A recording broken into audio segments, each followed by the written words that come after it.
नमस्कार आप सभी को। आज का अपना क्लास काफ़ी इम्पोर्टेंट क्लास रहेगा जिसमें हम रेस्पिरेशन से जुड़े हुए कुछ इम्पोर्टेंट टॉपिक्स के बारे में बात करने वाले हैं। जैसा कि आप स्क्रीन पे देख रहे हो, एक अपन कोरी साइकिल के बारे में जानेंगे, कैहिल साइकिल के बारे में, ग्लूकोनियोजेनेसिस है, पास्चर इफेक्ट है, क्रैबट्री इफेक्ट है, या रैपेकोर्ड ल्यूबरिंग पाथवे या साइकिल क्या होता है। तो एनिमल रेस्पिरेशन से जुड़े हुए ये छोटे छोटे माइनर टॉपिक्स हैं और सभी टॉपिक्स काफ़ी इम्पोर्टेंट हैं। और एग्जामिनेशन के रिगार्डिंग बात करें तो काफ़ी बार यहाँ से क्वेश्चन पुटअप भी होते हैं, तो आपको सारा कुछ इस वीडियो में एक साथ कवर करने को मिलेगा। तो I hope this video will be very much helpful. चाहे आप आरपीएससी के लिए एग्जाम तैयारी कर रहे हो, CSIR नेट के लिए तैयारी कर रहे हो, या गेट के लिए तैयारी कर रहे हो, या आप नीट के लिए तैयारी कर रहे हो, आप चाहे किसी भी स्टैंडर्ड के अंदर चल रहे हो, लगभग सभी स्टैंडर्ड्स के अंदर यहाँ से क्वेश्चन वो रहते हैं। तो चलिए स्टार्ट करते हैं वन बाय वन करके आज के टॉपिक्स को। देखिए, अपना सबसे पहला टॉपिक आज का रहेगा कोरी साइकिल। और कोरी साइकिल का जो कनेक्शन है वो मसल सेल्स से है, कि ये वाला टॉपिक आपको मसल सेल्स के रिगार्डिंग क्लियर करना होता है। देखो, कुछ चीज़ें आप समझ लीजिए कि जैसे मसल सेल्स होते हैं, तो मसल सेल्स के दो ऑप्शन अपन लेंगे कि जब मसल सेल्स रिलैक्स कर रही होती है तो हमेशा ही मसल्स यूज करती है फैट को। यानी जब हम काम नहीं कर रहे होते हैं तो हमारी जो मसल्स हैं वो मेनली फैट को यूज करती है। और फैट को यूज करने का मतलब है कि वो बीटा ऑक्सीडेशन करते हैं। बीटा ऑक्सीडेशन उनका ऑन होता है, और बीटा ऑक्सीडेशन से एसिटिल कोएंजाइम ए बनता है, एसिटिल कोएंजाइम ए, और उससे बाद में जो हमारा प्रॉपर्टी सी साइकिल होता है वो ATP बना के देता है। यानी कि सिंपली हम कहें कि जब मसल्स रेस्ट कर रही है तो उनको जो ATP बनाने होते हैं वो फैट से बनते हैं। यानी कि मसल्स रेस्ट के समय पे कार्बोहाइड्रेट को यूज नहीं करती है, नो कार्बोहाइड्रेट यूज। बदले में आपको ध्यान देना है कि मसल्स उस समय पे कार्बोहाइड्रेट को स्टोर करती हैं, स्टोर कार्बोहाइड्रेट एज ग्लाइकोजन। तो मसल्स के लिए बहुत ही इंटरेस्टिंग सिचुएशन होती है कि हमारा बाकी जो बॉडी है वो रिलैक्स के टाइम पे ग्लूकोज कंज्यूम करता है, बट मसल्स वो फैट कंज्यूम करती है, फैट से अपना एनर्जी का रिक्वायरमेंट पूरा करती है। रिलैक्स टाइम के ऊपर मसल्स ग्लाइकोजन को बिल्ड करती हैं, ग्लाइकोजन को बनाती हैं, यानी कि ग्लाइकोजन को स्टोर करके रखते हैं। लेकिन अगर हम सेम मसल सेल्स को जब एक्सरसाइज करते हैं उस समय पे बात करें, सपोज हमने मसल सेल लिया और अब हम मसल सेल से रेगुलर एक्सरसाइज करा रहे हैं, तो एक्सरसाइज के टाइम पे मसल्स के साथ में जो फिजियोलॉजी है वो सारा का सारा चेंज हो जाता है। कैसे चेंज होता है? देखिए, एक्सरसाइज का मतलब होता है फास्ट वर्क करना पड़ेगा मसल्स को, फास्ट वर्क की ज़रूरत होती है, यानी कि जल्दी से ATP चाहिए होते हैं, क्विक ATP प्रोडक्शन। तो मसल्स जब एक्सरसाइज कर रही होती हैं, जैसे कि रेपिटेड वर्क कर रही होती हैं, तो ज़्यादा ATP बनाने होते हैं और कम समय में बनाने होते हैं। तो उस समय पे मसल्स के पास जो ओनली ऑप्शन बचता है वो ऑप्शन होता है केवल ग्लाइकोलाइसिस, यूज ओनली ग्लाइकोलाइसिस। क्योंकि उस समय पे मसल्स हैं वो माइटोकॉन्ड्रिया यूज नहीं कर पाते, माइटोकॉन्ड्रिया नॉट इन यूज। क्यों नहीं कर पाती मसल्स माइटोकॉन्ड्रिया यूज? क्योंकि उस समय पे बहुत क्विकली ऑक्सीजन चाहिए और इतने क्विकली ब्लड से ऑक्सीजन मसल्स तक पहुंच नहीं पाती और माइटोकॉन्ड्रियल सिस्टम ऑपरेट नहीं हो पाता। तो मसल्स के पास केवल एक ही ऑप्शन बनता है कि मसल्स ओनली ग्लाइकोलाइसिस पे शिफ्ट हो जाते हैं। अब जब मसल ओनली ग्लाइकोलाइसिस कर रही है तो ग्लाइकोलाइसिस को हम पहले से जानते हैं कि ग्लाइकोलाइसिस के अंदर जो प्रोसेस होती है उस प्रोसेस को अगर हम देखें तो ग्लूकोज का कन्वर्जन होता है पायरुविक एसिड के अंदर और पायरुविक एसिड के 2 मॉलिक्यूल बनेंगे। जिस समय पे ग्लाइकोलाइसिस होती है तो हमें पर ग्लूकोज 2 ATP मिलते हैं, 2 ATP प्रोड्यूस होते हैं। तो ज़्यादा एक्सरसाइज जब कर रहे होते हैं तो लगातार ग्लाइकोलाइसिस करके हम एक ग्लूकोज से 2 ATP बना सकते हैं, क्योंकि ये ग्लाइकोलाइसिस में माइटोकॉन्ड्रिया का कोई रोल नहीं है, ऑक्सीजन काम में भी नहीं आती है। तो कंटिन्यूसली ग्लाइकोलाइसिस मसल्स कर सकती हैं, बट इसमें एक प्रॉब्लम आती है कि जब ग्लाइकोलाइसिस करते हैं तो ग्लाइकोलाइसिस का एक बहुत ही खास एंजाइम है जिसको अपन ग्लिसरैल्डिहाइड 3-फॉस्फेट डिहाइड्रोजिनेज बोलते हैं। ग्लिसरैल्डिहाइड 3-फॉस्फेट डिहाइड्रोजिनेज, जो कि ग्लाइकोलाइसिस की स्टेप नंबर 6 का एंजाइम है और ये enzyme as a cofactor NAD+ को यूज करता है। और ग्लाइकोलाइसिस वो साइटोप्लाज्म के अंदर होती है, ये भी हमने क्लासेज में कवर किया है, हम जानते हैं इस चीज़ को कि साइटोप्लाज्म में होने वाली प्रोसेस है। तो अगर हम ग्लाइकोलाइसिस को कंटिन्यू कराते रहते हैं तो साइटोप्लाज्म का जितना भी NAD+ है वो कंज्यूम हो जाएगा और उससे बनता है NADH।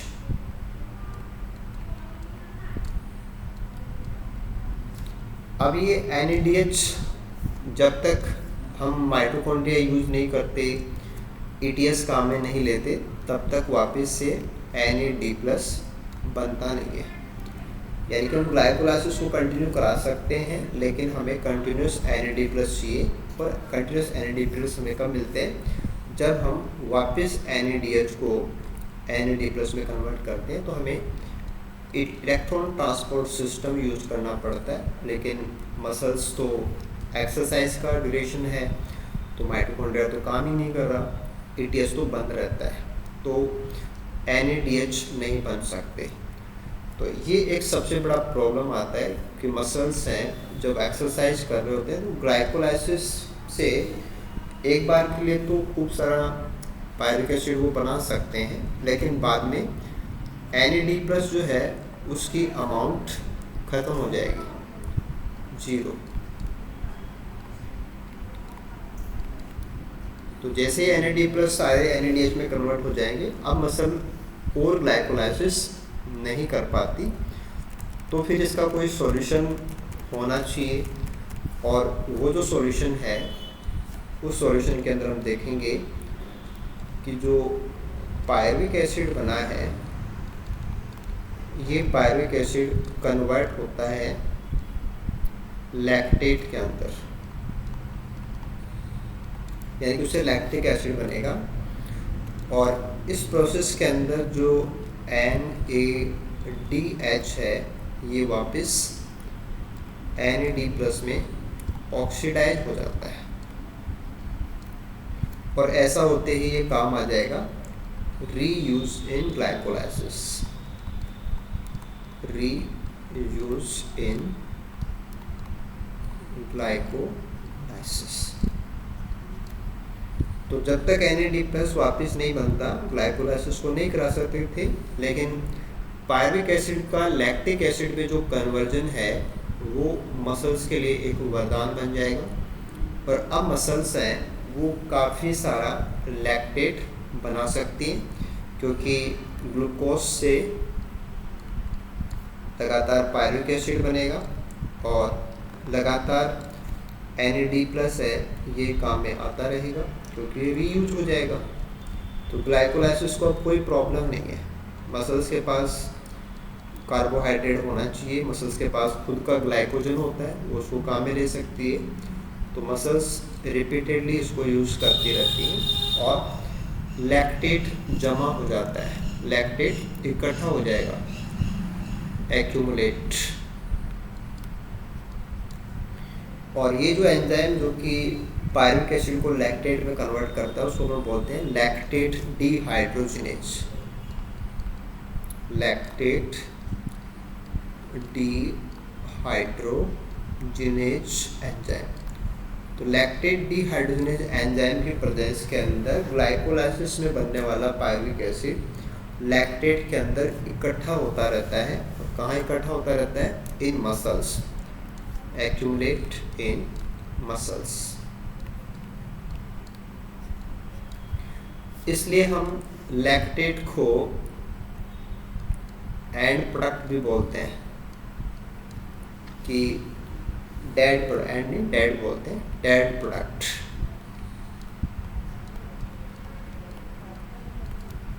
क्योंकि ये बनता रहेगा और ये इकट्ठा होता रहता है, आगे काम में नहीं आता है। तो मसल्स के अंदर जब तक एक्सरसाइज कराएंगे लैक्टेट एसिड बनता जाएगा, इकट्ठा होता जाएगा। और क्यों इकट्ठा हो रहा है? NAD+ को रीजनरेट कराने के लिए, ताकि जो ग्लाइकोलाइसिस है वो रेगुलर होती रहे। तो ये तो हो गया एक फिजियोलॉजिकल कंडीशन कि जिस समय पे मसल्स को हम लगातार काम कराएंगे तो मसल्स हैं वो लैक्टेट को इकट्ठा कर लेती हैं। यानी कि जिस समय पे मसल एक्सरसाइज करेंगी या आप कहें कि लगातार हम काम करवा रहे हैं तो एक्सरसाइज का नतीजा क्या निकलेगा? लैक्टेट जमा हो जाएगा, लैक्टेट एक्यूमुलेट हो जाएगा। और उसके बाद में जैसे ही पर्टिकुलर जो भी वर्क है वो पूरा हो जाएगा, फिर मसल्स हैं वो रिलैक्स करते हैं, रिलैक्सिंग स्टेज आ जाएगी, रिलैक्सिंग मसल। तो रिलैक्सिंग का मतलब है कि मसल को काम नहीं करना पड़ रहा है।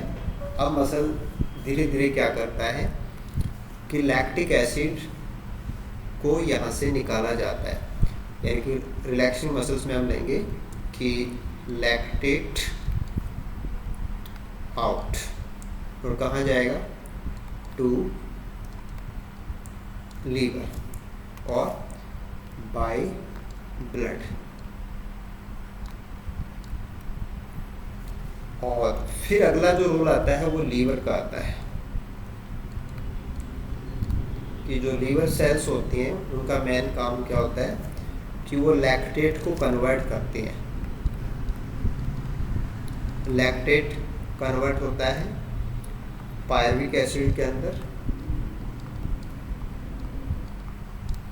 तो ये बिल्कुल एंजाइम वही है, लैक्टेट डिहाइड्रोजिनेज, लैक्टेट डिहाइड्रोजिनेज। लेकिन ये आइसोफॉर्म्स होते हैं। ये लीवर में काम कर रहा है तो ये लीवर वाली फॉर्म है, जो मसल्स में काम कर रहा था वो मसल वाली फॉर्म होती है। और फिर पायरुविक एसिड से ग्लूकोज बनाया जाता है। तो मसल्स अल्टीमेटली लैक्टेट बना रही थी और फिर रेस्ट के दौरान वो लैक्टेट मसल से निकला और वाया ब्लड लीवर को गया। लीवर ने पहले उसको पायरुविक एसिड में कन्वर्ट किया और पायरुविक एसिड से ग्लूकोज बनाया। तो पायरुविक एसिड से ग्लूकोज बनने तक का जो प्रोग्राम होता है उसको अपन बोलते हैं ग्लूकोनियोजेनेसिस, ग्लूकोनियोजेनेसिस। और ग्लूकोनियोजेनेसिस के दौरान दो पायरुविक एसिड के मॉलिक्यूल एक ग्लूकोज बनाते हैं। 2 पायरुविक एसिड के मॉलिक्यूल 1 ग्लूकोज बनाएंगे। और ये एक एनाबॉलिक प्रोसेस है। है ना, यहाँ पे 2 से 1 बन रहा है, तो ये एनाबॉलिक रिएक्शन है। और एनाबॉलिक रिएक्शन के अंदर एनर्जी कंज्यूम होती है, तो यहाँ पे 6 ATP कंज्यूम होते हैं, 6 ATP नीडेड होते हैं। यानी कि ग्लूकोनियोजेनेसिस के दौरान जब मसल लैक्टिक एसिड से ग्लूकोज बनाती है, तो एक ग्लूकोज बनाने के लिए 6 ATP उसको देने होते हैं। ये सारा प्रोसेस कहाँ होता है? लीवर सेल्स में होता है। तो अल्टीमेटली लीवर है वो ग्लूकोज बनाता है, और फिर लीवर इस ग्लूकोज को वापस ब्लड के अंदर डाल देता है, टू ब्लड, और ब्लड से फिर वो पूरी बॉडी के अंदर सर्कुलेट होता है, और सर्कुलेट होकर के वो मसल्स को भी चला जाएगा। तो ये जो पूरा मैकेनिज्म हमने डिस्कस किया, ये कोरी साइकिल के नाम से जाना जाता है। हम इसको सिंपल डायग्राम से बना के देखें तो कुछ ऐसा है कि जैसे हम मसल लें, तो मसल्स के अंदर ग्लूकोज है, और उससे बनेगा पायरुविक एसिड, पायरुविक एसिड से बनेगा लैक्टेट, और लैक्टेट यहाँ से आउट होगा, लैक्टेट आउट होके लीवर में जाएगा। ये सेकंड सेल लीवर की होगी, और लीवर के अंदर लैक्टेट पहुँचेगा, लैक्टेट से कन्वर्जन होगा इसका वापस पायरुविक एसिड के अंदर, और फिर पायरुविक एसिड से बनेगा ग्लूकोज। तो जब हम ग्लूकोज से पायरुविक एसिड बनाते हैं तो ये होता है ग्लाइकोलाइसिस, और पायरुविक एसिड से लैक्टेट बनता है, ये मसल्स के अंदर डेड प्रोडक्ट के रूप में बनेगा, डेड प्रोडक्ट, और फिर वहाँ से वाया ब्लड जाएगा, तो इसके अंदर फ्यू डेज का टाइम लगता है, कुछ दिन लगेंगे, फ्यू डेज। तो धीरे धीरे मसल्स का लैक्टेट है वो लीवर में जाता है, लीवर लैक्टेट से पायरुविक एसिड बनाएगा, और पायरुविक एसिड से वापस ग्लूकोज बनाता है। तो पायरुविक एसिड से ग्लूकोज बनना, this is called gluconeogenesis, gluconeogenesis.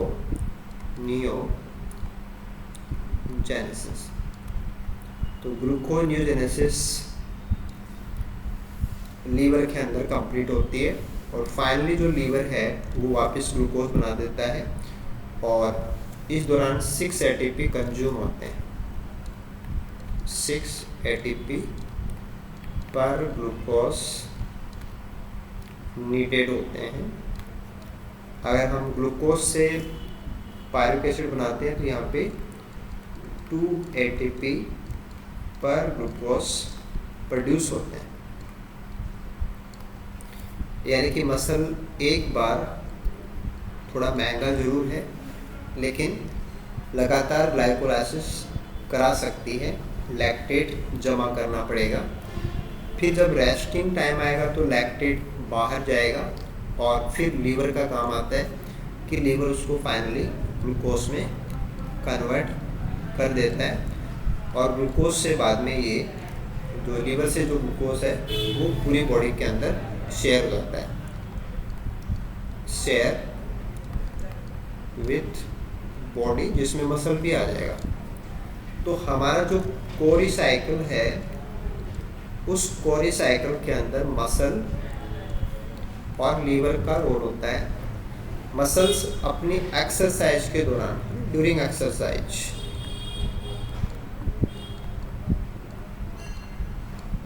Lactate को जमा करते हैं, और बाद में जब रेस्ट टाइम होता है,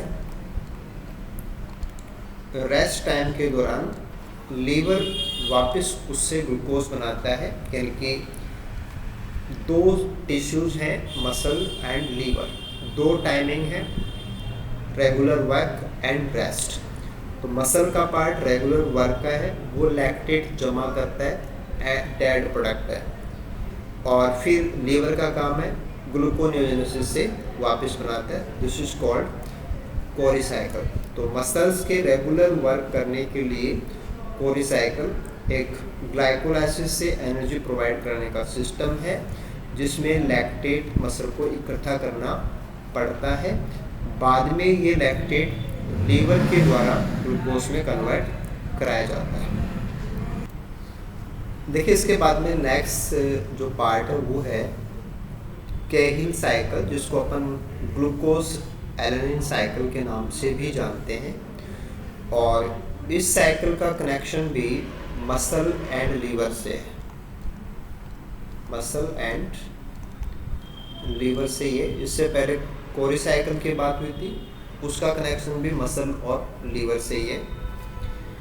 देखिए कैहिल साइकिल के दौरान मेनली जो पार्ट है वो है कि मसल्स के प्रोटीन्स टूटते हैं।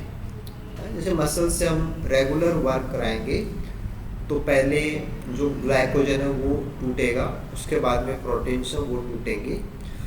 और एनर्जी बनाने के लिए अमीनो एसिड्स हैं, उनका डिग्रेडेशन होता है, यानी कि अमीनो एसिड्स टूटेंगे।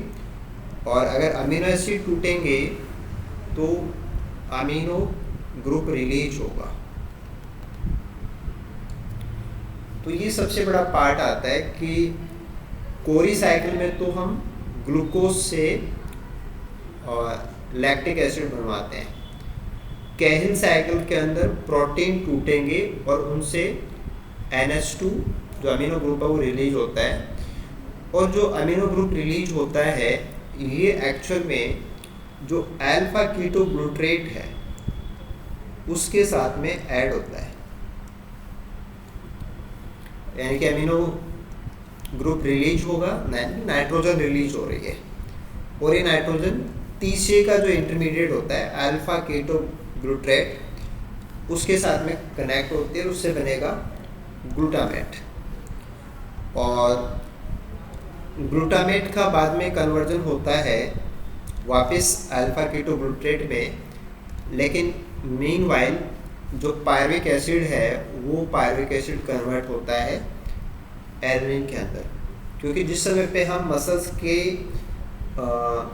प्रोटीन को तोड़ रहे हैं उस समय पे मसल्स के अंदर कोरी साइकिल भी चल रहा है, यानी कि वहाँ पे खूब सारा पायरुविक एसिड बन रहा है। और वही पायरुविक एसिड आपको यहाँ पे काम में लेना है। कि आप ये सोचें कि पायरुविक एसिड कहाँ से आया, तो जिस समय पे प्रोटीन टूट रहे हैं उस समय पे मसल काम कर रही है, तो ग्लाइकोजन तो टूटा ही था, पायरुविक एसिड लैक्टेट वो सब बन ही रहे हैं, तो वो पायरुविक एसिड है वो अमीनो ग्रुप को ले लेगा और एलानिन बनेगा। तो जब अमीनो ग्रुप का ट्रांसफ़र होता है ना, कि पहले वो ग्लूटामेट के पास है, ग्लूटामेट से जब वो पायरुविक एसिड पे आएगा तो उसको अपन बोलते हैं ट्रांसएमिनेशन, ट्रांसएमिनेशन कि अमीनो ग्रुप का ट्रांसफ़र हो रहा है और पायरुविक एसिड एलानिन में कन्वर्ट होता है। इतना काम मसल्स के अंदर है, एलानिन का बनना मसल्स के अंदर है। तो मसल सेल्स के अंदर एलानिन का फॉर्मेशन होगा।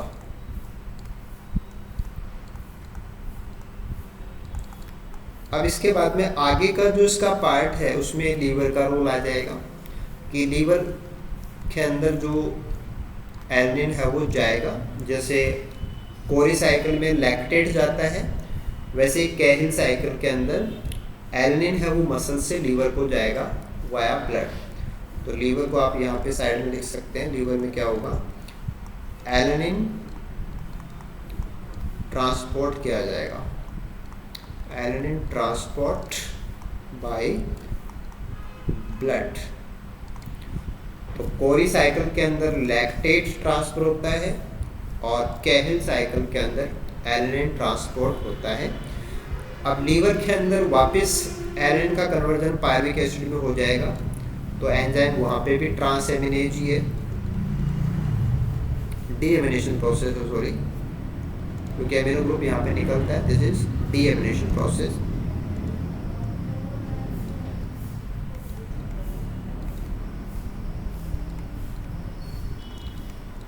तो लीवर एलेनिन को पायरिक एसिड में कन्वर्ट करेगा। पायरिक एसिड जो यहाँ पे बना है वो काम में आएगा ग्लूकोज बनाने के लिए, यानी कि ग्लूकोनियोजेनेसिस। तो लीवर के जितने भी काम हैं, चाहे वो कोरी साइकिल में आपने लिया हो, चाहे आप कैहिल साइकिल में ले रहे हो, वो होता है रेस्ट के दौरान। जब मसल रेस्ट कर रही है उस समय पे ग्लूकोनियोजेनेसिस होता है। एलेनिन भी कुछ दिन बाद जाएगा, जैसे लैक्टेट भी कुछ दिन बाद जाता है, वैसे एलेनिन भी कुछ दिन बाद में जाएगा और लीवर इसको वापस ग्लूकोज में कन्वर्ट करता है। तो ग्लूकोनियोजेनेसिस से वो ग्लूकोज बना देगा। और दूसरा जो कंपाउंड अमीनो ग्रुप यहाँ पे रिलीज हुआ था, ये यूरिया साइकिल में पार्टिसिपेट करता है, यूरिया साइकिल में। और जितनी भी एक्सेस नाइट्रोजन होती है वो यूरिया के रूप में बॉडी से बाहर निकाल दी जाती है। यानी कि यूरिया साइकिल के जो 5 एंजाइम्स होते हैं उनमें से लास्ट जो एंजाइम है वो लीवर में काम करता है और फाइनली जो अमीनो ग्रुप है वो यूरिया साइकिल में पार्टिसिपेट करता है। तो कैहिल साइकिल को अगर आप कोरी साइकिल से कंपेयर करें तो कोरी साइकिल में लैक्टेट मसल्स में एक्यूमुलेट होता है, कैहिल साइकिल के अंदर एलेनिन एक्यूमुलेट होता है। लैक्टेट का कनेक्शन कार्बोहाइड्रेट से था, एलेनिन का कनेक्शन प्रोटीन के डिग्रेडेशन से है। फाइनली दोनों ही कंपाउंड मसल से लीवर को जाते हैं, उसके बाद लीवर के रोल चालू होंगे। लीवर के जो फंक्शन है वो मसल्स के रेस्ट के दौरान होते हैं कि जब मसल काम कर रही है तो ना तो ग्लूकोनियोजेनेसिस होता है, ना एलेनिन या लैक्टेट लीवर को ट्रांसपोर्ट होता है। रेस्ट के टाइम पे ये सारे फंक्शन होते हैं। तो कैहिल साइकिल को अपन ग्लूकोज एलेनिन साइकिल भी बोलते हैं, क्योंकि जो ग्लूकोज बनेगा ये वापस से बॉडी के साथ में क्या हो जाएगा, शेयर हो जाएगा। तो एक्सरसाइज के दौरान मसल्स हैं वो कोरी साइकिल को फॉलो करके लैक्टेट बनाती हैं, कैहिल साइकिल को फॉलो करके वो एलेनिन बनाती हैं।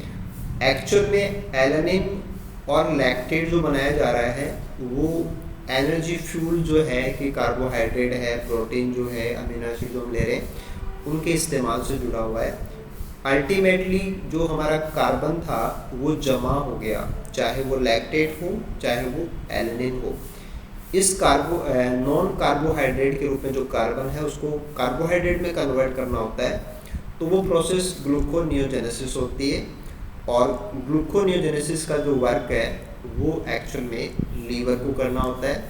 तो कोरी साइकिल का आधा पार्ट लीवर में होता है, ऐसे कैहिल साइकिल का आधा पार्ट यानी कि वापस ग्लूकोज बना के ब्लड के साथ शेयरिंग करना, ये लीवर के फंक्शन होते हैं। तो ऐसे अपन दोनों साइकिल्स को समझ सकते हैं, कोरी साइकिल एंड कैहिल साइकिल दोनों मसल्स एंड लीवर के रोल से जुड़े हुए हैं।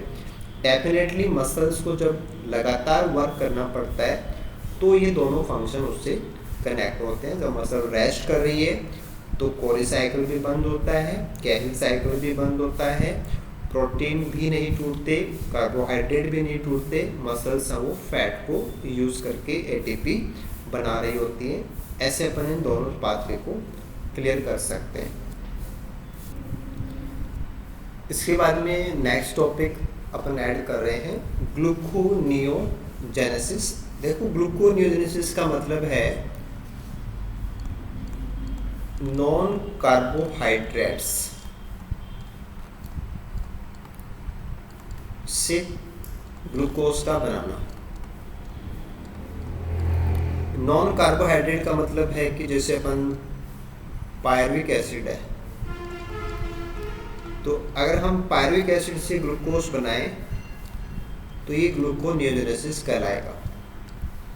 और अभी आपने जैसे कोरी साइकिल लिया, तो कोरी साइकिल में क्या होता है कि लीवर का काम आ जाता है कि वो पहले लैक्टेट को पायरुविक एसिड में कन्वर्ट करता है और पायरुविक एसिड को बाद में ग्लूकोज में कन्वर्ट करते हैं।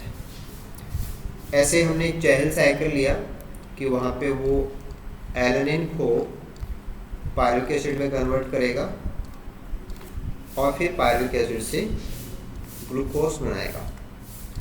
यानी कि फाइनली पायरुविक एसिड से ग्लूकोज बनाने का जो रोल है ये ग्लूकोनियोजेनेसिस है, और ग्लूकोनियोजेनेसिस है वो मेनली लीवर में होता है। मेन जो साइट है, मेन साइट इज लीवर, और लीवर सेल के साइटोप्लाज्म के अंदर होता है। तो ये ग्लाइकोलाइसिस का रिवर्स है, देखा जाए तो रिवर्स हो गया, रिवर्स ऑफ ग्लाइकोलाइसिस, क्योंकि ग्लाइकोलाइसिस में अपन ग्लूकोज को पायरुविक एसिड में कन्वर्ट करते हैं, और ग्लूकोनियोजेनेसिस के अंदर अपन इसका उल्टा कर रहे हैं। ग्लूकोनियोजेनेसिस की अगर हम बात करें तो वहाँ पे प्रोसेस हो जाएगी पायरुविक एसिड से ग्लूकोज बनाना। अब देखो कुछ चीज़ें आपको क्लियर करनी है कि ग्लूकोज से पायरुविक एसिड बनाना ना, ये आप कंफ्यूज हो जाएंगे। तो ये इसको आप हटा दीजिए यहाँ से,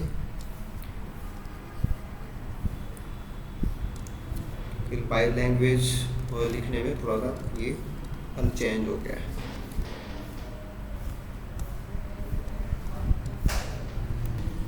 ओके, सिंपली दोबारा से अपन इसको समझ लेते हैं कि देखो ग्लाइकोलाइसिस का मतलब तो था कि अपन ग्लूकोज को पायरुविक एसिड में कन्वर्ट करते हैं, और ग्लूकोनियोजेनेसिस इसका रिवर्स है, ग्लूकोनियोजेनेसिस, जहाँ पे अपन पायरुविक एसिड को वापस ग्लूकोज में कन्वर्ट करते हैं। कुछ बातें जो आपको ध्यान देनी है कि ग्लाइकोलाइसिस तो सभी कर सकते हैं, ऑल सेल्स, लेकिन ग्लूकोनियोजेनेसिस है ये मेनली लीवर ही करेगा।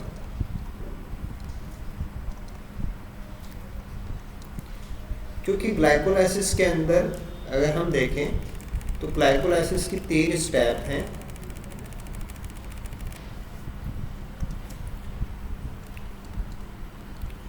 ग्लाइकोलाइसिस का 3 स्टेप ऐसे आती हैं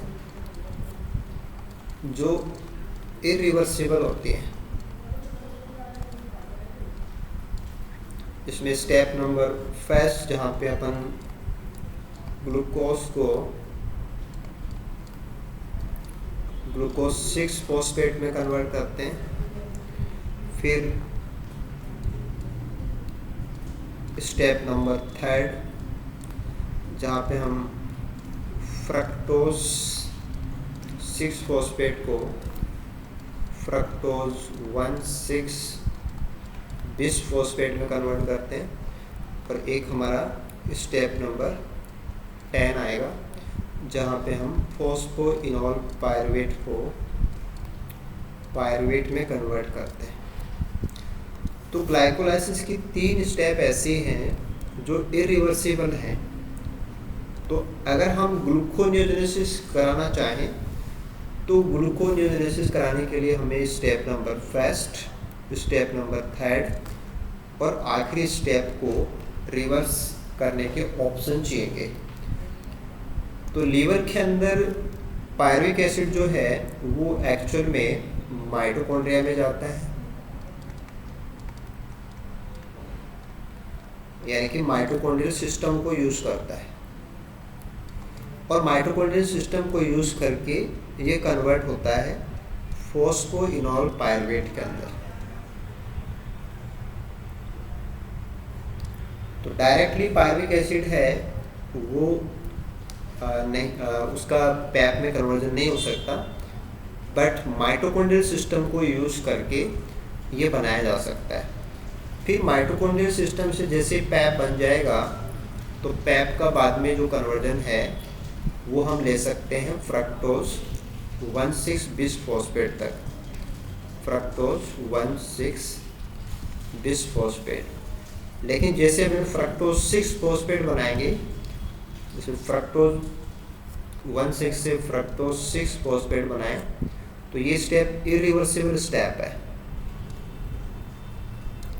इस स्टेप में एक एंजाइम चाहिएगा जिसको हम बोलते हैं फ्रक्टोज 1,6 बिस्फॉस्फेटेज, फ्रक्टोज 1,6 बिस्फॉस्फेटेज।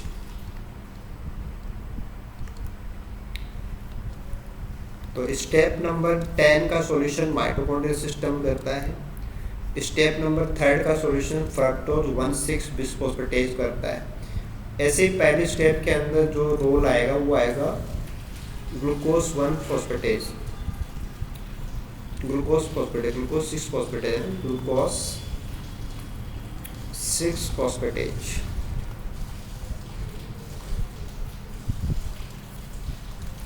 तो ग्लूकोज 6 फॉस्फेटेज ग्लूकोज 6 फॉस्फेट को ग्लूकोज में कन्वर्ट कर देगा। तो स्टेप नंबर 3 में हमें फॉस्फेटेज चाहिए, स्टेप नंबर 5 के रिवर्स के लिए हमें फॉस्फेटेज चाहिए। तो तीनों स्टेप के अलग अलग सॉल्यूशन हैं। कि सबसे पहले आपको माइटोकॉन्ड्रियल सिस्टम चाहिए तो उससे हम पैप तक वापस आ सकते हैं। फिर हमें स्टेप नंबर 3 के अंदर फ्रक्टोज 1,6 बिस्फॉस्फेटेज चाहिए और स्टेप नंबर 5 के रिवर्स के लिए ग्लूकोज 6 फॉस्फेटेज चाहिए।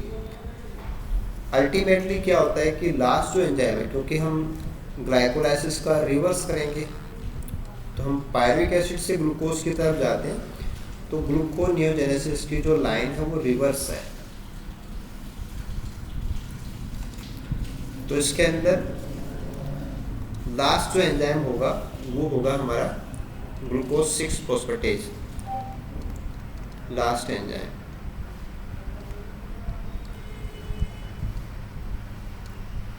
तो ग्लूकोज 6 फॉस्फेटेज जो एंजाइम होता है, ग्लूकोज 6 फॉस्फेटेज, क्योंकि ये एंजाइम आपसे क्वेश्चन में पूछा जाता है, बहुत इंपॉर्टेंट है, पता होना चाहिए। ये प्रेजेंट होता है, प्रेजेंट इन लीवर, और अब्सेंट होता है, अब्सेंट इन मसल। इसलिए मसल्स कभी भी ग्लूकोज नहीं बना सकती, वो ग्लूकोज 6 फॉस्फेट बना सकते। मसल्स कैन प्रोड्यूस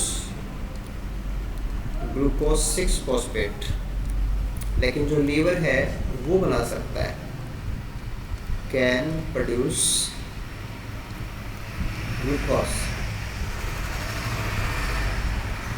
इसलिए वापस ग्लूकोज बनाने का जो पोटेंशियल है वो केवल लीवर के पास होता है। पायरुविक एसिड को ग्लूकोज 6 फॉस्फेट तक तो मसल्स भी बना सकता है, लेकिन लास्ट जो एंजाइम होता है ग्लूकोज 6 फॉस्फेटेज, ये मसल्स में नहीं होता।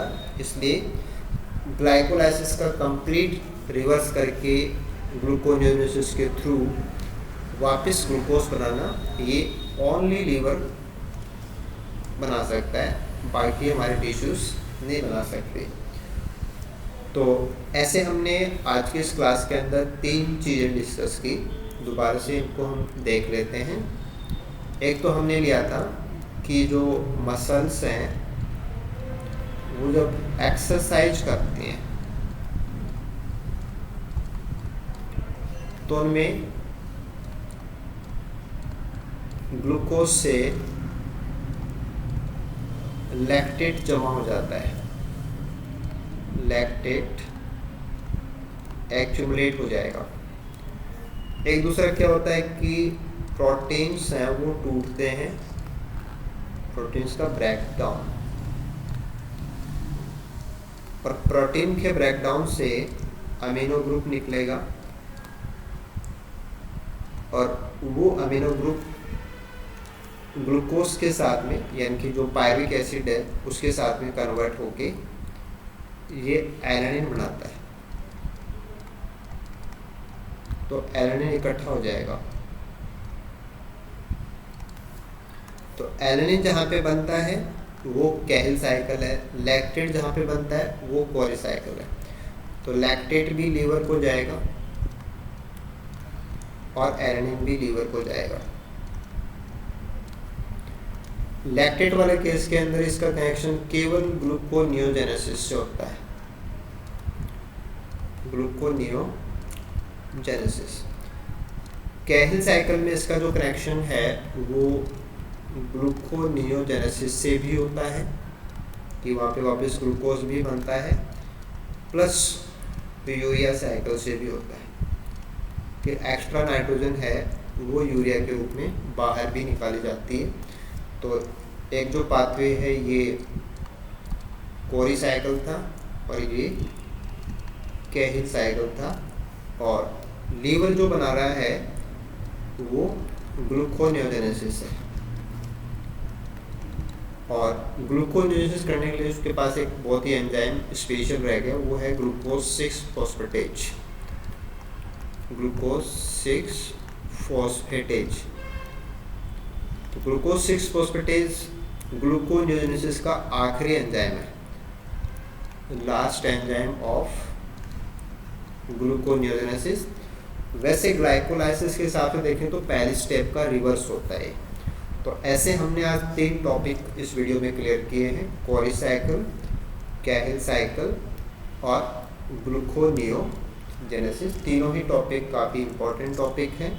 आप वीडियो को बिल्कुल आराम से दोबारा से रिपीट करना, अपने प्रॉपर नोट्स हैं उनके अंदर आप जो भी पॉइंट्स हैं उनको आप ऐड करना, और इससे जुड़े जो क्वेश्चंस हैं उनको आप सॉल्व करने की कोशिश करना। आई होप बहुत ही सरल प्रकार से आप ये तीनों टॉपिक समझ पाए होंगे।